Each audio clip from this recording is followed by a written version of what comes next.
নমস্কার সবাইকে, কেমন আছেন সবাই? আমার নতুন একটি ভিডিওতে সবাইকে স্বাগত জানাই। একদিন আগে ছিল আমার অঙ্কিতা মায়ের জন্মদিন। তো শুরুতেই দেখে নিলেন আমার বোন আর এই পাশে আমার ভাই দুজনে মিলে বেলুন ফোলাতে ব্যস্ত ছিল। আর ওই দেখুন অঙ্কিতা মা ঘুমিয়ে আছে। তো আমরা একটা থিমের উপর সাজাচ্ছিলাম। তো এই যে স্টারটা আমি হাতে নিচ্ছিলাম, বারবার হাতের থেকে সরে যাচ্ছিল। এই যে এই থিমটার উপরে আমরা সাজাচ্ছিলাম, তো থিমটাও একটু দেখিয়ে নিলাম। তারপর এই তো আমি বেলুন সাজাচ্ছিলাম, বেলুনগুলো একটা তারের মধ্যে ঢুকাচ্ছিলাম। তো এই যে তখন আমার ভাই একটু আমাকে ভিডিও করে দিচ্ছিল। এই বেলুনগুলো ঢুকাইতে যে এত ঝামেলা হচ্ছিল, এক জায়গা থেকে এক জায়গা খুলে যাচ্ছিল বারবার। তারপর দাদা একটু হেল্প করতে চলে আসলো, দাদা এই বেলুনগুলোকে সুন্দর করে সেট করে দিচ্ছিল। আর এই যে আমি বেলুনগুলো খুব সুন্দর করে লাগিয়েছি, তারপর দাদা সুন্দরভাবে সেট করতেছিল।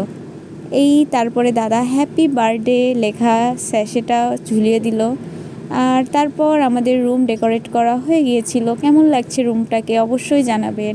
আর আমাদের অঙ্কিতা মায়ের জন্য অনেক অনেক আশীর্বাদ করবেন সবাই, যাতে ও অনেক বড় হয়, অনেক ভালো থাকে, সুস্থ থাকে আর সাবধানে থাকে। টাটা সবাই।